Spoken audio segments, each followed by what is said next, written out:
Oke, kita lanjut lagi. Masih di project yang converter suhu.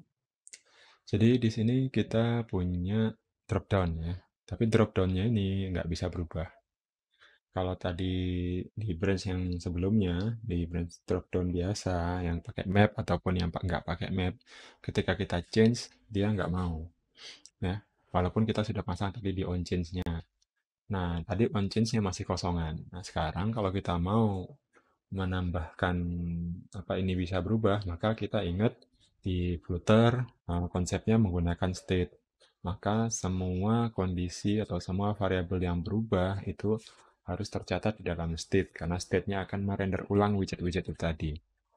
Nah, gimana cara membuat state-nya adalah ya biasa aja teman-teman tinggal bikin variabel baru. Di sini saya punya variabel namanya string selected dropdown. Kemudian saya kasih nama Kelvin, di mana nanti si selected dropdown ini menjadi value dari dropdown. Nih, sekarang value-nya sudah adalah selected dropdown. Jadi bukan value string lagi, tapi string yang kita dapatkan dari variabel.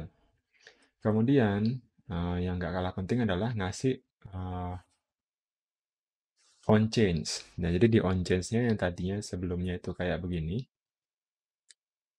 begini aja, ini ya, kosongan gini. Nah, kalau nanti di yang baru yang kita mau kerjakan, ya kita harus ngasih set state. Nah, apa itu set state-nya? Nih bentuknya. Sorry. Ya. Nah, jadi di on change-nya si dropdown kita ngeset state selected dropdown, yaitu sesuai dengan value yang terpilih dari selected dropdown. Jadi seandainya nanti saya ganti ini menjadi reamur, maka value ini pun ikut berubah menjadi reamur sesuai dengan apa yang kita pilih di sini. Tapi ini harus dilakukan di dalam blok set state. Seandainya cuma gini, ya itu nggak bisa. Kalau misalnya kita coba ya, ini reamur, saya ganti, nggak mau. Kenapa? Karena kita cuma merubahnya ini di nilainya saja, tapi tidak merubah state. Jadi, ingat teman-teman harus melakukan set state, kemudian apa yang mau diubah dimasukkan ke dalam sini. Jadi ini kalau kayak begini sekarang udah bisa. Jadi drop down pun bisa kita masukkan ke dalam state. Oke, Oke, nah itu untuk bagian set state. Tapi set state ini bisa kita lakukan di banyak tempat ya tadi ya. Sebelumnya kita sudah tahu di episode-episode sebelumnya kalau si state itu sebaiknya di-manage di satu komponen atau di satu widget. Nah, untuk pemula, untuk awal-awal kayak saya ini masih belajar, state-nya akan saya manage di main main functionnya, di main komponennya atau di main widgetnya. Nah, gimana caranya untuk memindahkan ini sehingga dia tidak nyantol di widgetnya drop dan button, maka kita perlu memindahkannya atau menaikkannya ke sini, ke level my app state. Itu namanya uplifting state lah istilahnya. Jadi state yang kita change atau kita set up di child widget itu kita naikkan ke parent widget. Jadi caranya gimana? Kita bisa cek, teman-teman bisa cek di branch yang selanjutnya itu branch 205 dropdown up state dropdown state up. Ini kita ganti ya. Sini git check out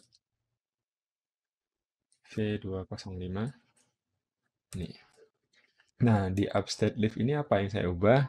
Saya merubah si onChange yang tadinya fungsinya di dalam sini, itu saya ubah menjadi fungsi baru namanya onDropDownChange.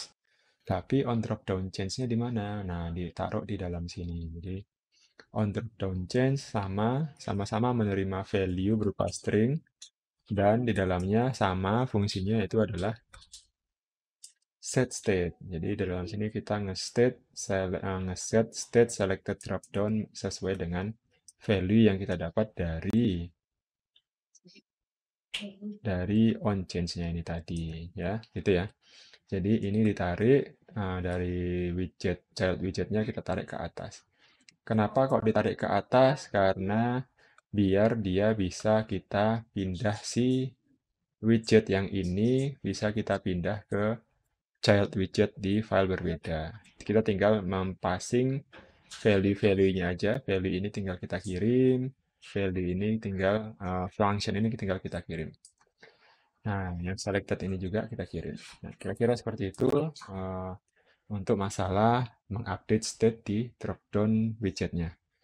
Oke, mudah-mudahan mudah dipahami. Tetap semangat belajar, semangat coding, jangan menyerah. Intinya cuma latihan. Oke. Assalamualaikum warahmatullahi wabarakatuh.